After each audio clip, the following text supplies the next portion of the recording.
కొన్ని విషయాలు వింటున్నప్పుడు చూస్తున్నప్పుడు చాలా ఆశ్చర్యంగా అనిపిస్తాయి. ఎందుకని ఈ ప్రస్తావన చేస్తున్నానంటే, ఈరోజు తెలుగుదేశం పత్రిక, తెలుగుదేశానికి బాకా ఊదేటటువంటి పత్రిక, ఒక విధంగా సొంత పత్రిక లాంటిది. దానిలో ఇవాళ మెయిన్ హెడ్డింగ్ చూసా. దానిలో చంద్రబాబు నాయుడు గారి మాటలు దానిలో ప్రస్తావన చేశారు. అదేమిటంటే, కక్ష సాధింపు నా లక్ష్యం కాదు.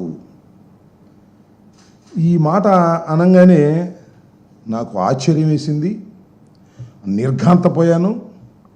నేనే కాదు, రాష్ట్రంలో ప్రతి ఒక్కరూ కూడా నిర్ఘాంతపోయేటటువంటి అంశం ఇది. ఆయనకు కక్ష సాధింపు అసలు ఆయన లక్ష్యమే కాదు అనేటువంటి మాట. నాకు ఇక్కడ ఒక మాట గుర్తొచ్చింది. ఒక పాత సినిమాలో ఓ పాట, మళ్ళీ పవన్ కళ్యాణ్ గారి సినిమాలో కూడా ఖుషి అని కూడా దానిలో పెట్టినట్టున్నారు.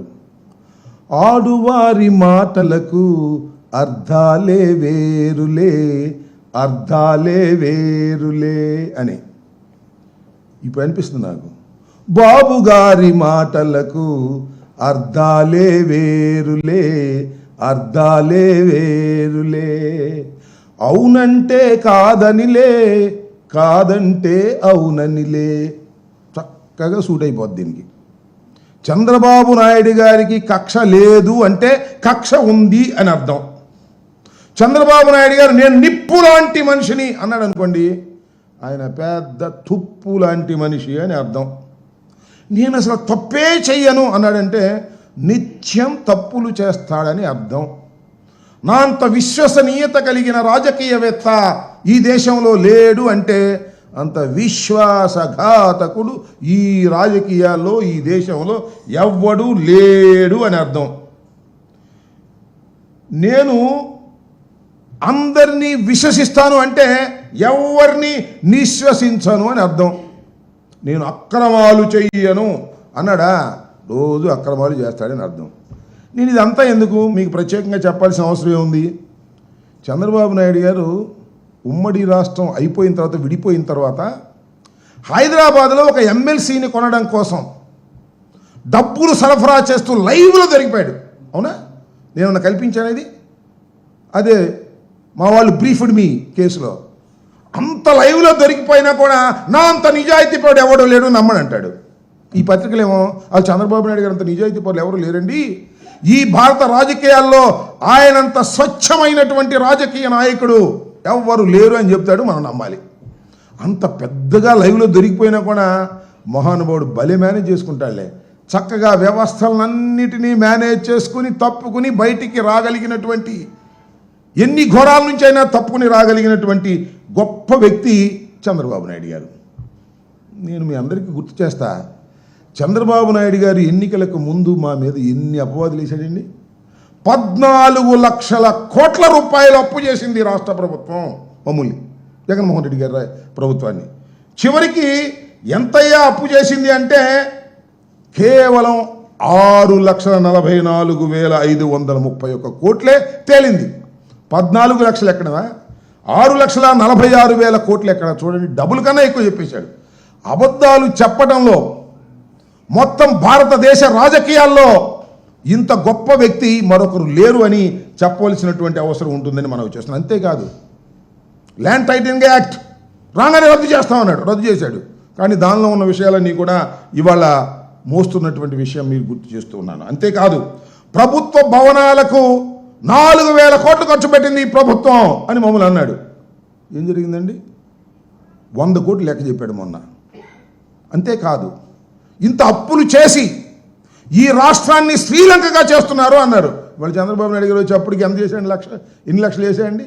1,09,000 కోట్ల రూపాయలు ఈ రోజుకి అప్పు చేసినటువంటి ఘనుడు నారా చంద్రబాబు నాయుడు గారు. అసలు విశ్వసనీయత గురించి మాట్లాడే హక్కు నారా చంద్రబాబు నాయుడు గారికి లేదు అని ఈ సందర్భంగా నేను చెప్తూ ఉన్నా. మీరు చూశారు, 4 సార్లు ముఖ్యమంత్రి అయ్యాడు. ఒకసారి కాదు, 4 సార్లు అయ్యాడు. అదృష్టం మహానుభావుడు, కొన్ని పరిస్థితుల వల్ల 4 సార్లు ముఖ్యమంత్రి అయ్యాడు. ఏ రోజునైనా ఈ 4 సార్లు కూడా ఇచ్చిన హామీని నెరవేర్చినటువంటి సందర్భం ఉందా? ఒక్కరోజు కూడా ఏదైతే మేనిఫెస్టోలో పెట్టాడో ఆ మేనిఫెస్టోలో పెట్టినటువంటి అంశాలను పూర్తిగా కానీ సగం కానీ పావు వంతు కానీ ఆచరించినటువంటి విశ్వాసఘాతకుడు నారా చంద్రబాబు నాయుడు గారు. ఇవాళ ఆయన ఇవన్నీ చెప్తా ఉన్నాడు. కక్ష సాధింపులు అసలు నా లక్ష్యమే కదండి. జగన్పై చర్య తీసుకోవడానికి సిక్కి ఒప్పందం లడ్డూలాగా దొరికిందంట. లడ్డూలాగా దొరికితే అసలు తినకుండా ఉంటావు నువ్వు. ఆ లడ్డు పుచ్చిపోయినా తింటావు, ఏ లడ్డు అయినా తింటావు, కానీ అది తిన్నావా నీ గొంతు పట్టుకుంటుంది. దీనిలో ఏమీ లేదు అనే విషయం తెలిసిన తర్వాత ఏమీ చేయలేని ఒక స్థితిలోకి నువ్వు ఉన్నావు. ఇవాళ నేను చూసా, ఇంతకుముందే వచ్చే ముందు ఆదాని మీద యాక్షన్ తీసుకోడంట. అక్కడ తేలితే కానీ ఇక్కడ తీల్చుకోనని చక్కగా తప్పుకున్నాడు. దానిలో ఏమీ లేదనే అంశం చాలా స్పష్టంగా అర్థమవుతా ఉన్నది ఈ రాష్ట్రంలో, దేశంలో, ప్రజానీకానికి అని మనం చేస్తున్నా. కక్ష సాధింపులు ఏమీ లేవండి. చంద్రబాబు నాయుడు గారు మీరు ఏం చేశారండి? మొట్టమొదటి రాగానే వైఎస్ఆర్ కాంగ్రెస్ పార్టీ ఆఫీసులు మొత్తానికి నోటీసులు ఇచ్చారు. సరే నోటీసులు ఇస్తే మేము తేల్చుకుంటాం కోర్టుల్లో. సాక్షాత్తు మంగళగిరిలో గుంటూరు జిల్లాకు సంబంధించినటువంటి ఆఫీసుని కన్స్ట్రక్షన్ ఆల్మోస్ట్ ఆల్ కంప్లీట్ అయిపోతుంటే అతి దారుణంగా శుక్రవారం రోజు వెళ్ళి శుక్రవారం నైట్ వెళ్ళి దారుణంగా కూల్చేశారు. కోర్టు కూడా వెళ్ళడానికి వీలు లేకోకుండా కూల్చేసి, నేను కక్ష సాధింపులు నాకు అలవాటు లేదు, కక్ష సాధింపులు తీసుకునేటువంటి చర్యలు నేను పట్టను అని మీరంటే నమ్మాలా అని అంటా ఉన్నా. అంతేకాదు కనీ విని ఎరుగని రీతిలో అంబేద్కర్ గారి విగ్రహాన్ని వైఎస్ఆర్ కాంగ్రెస్ పార్టీ అధికారంలో ఉన్నప్పుడు విజయవాడ నడిబొడ్డులో సుమారుగా 250 కోట్ల రూపాయలు వెచ్చించి అద్భుతమైనటువంటి ఒక అంబేద్కర్ విగ్రహాన్ని అక్కడ ఆవిష్కరించడం జరిగింది. ఆవిష్కరించింది వైఎస్ఆర్ కాంగ్రెస్ పార్టీ. జగన్మోహన్ రెడ్డి గారు ఆవిష్కర్త జగన్మోహన్ రెడ్డి అని పేరు వేసుకున్నారండి.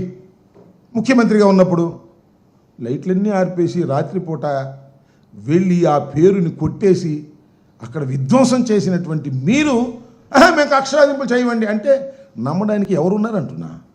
అన్ని దుర్మార్గమైనటువంటి కక్ష సాధింపుల చర్యతోనే ఈ 6 మాసాలు ప్రయత్నం చేస్తున్నారు మీరు. 4వ తారీఖున మే 4వ తారీఖున అనుకుంటా అధికారంలోకి వచ్చింది.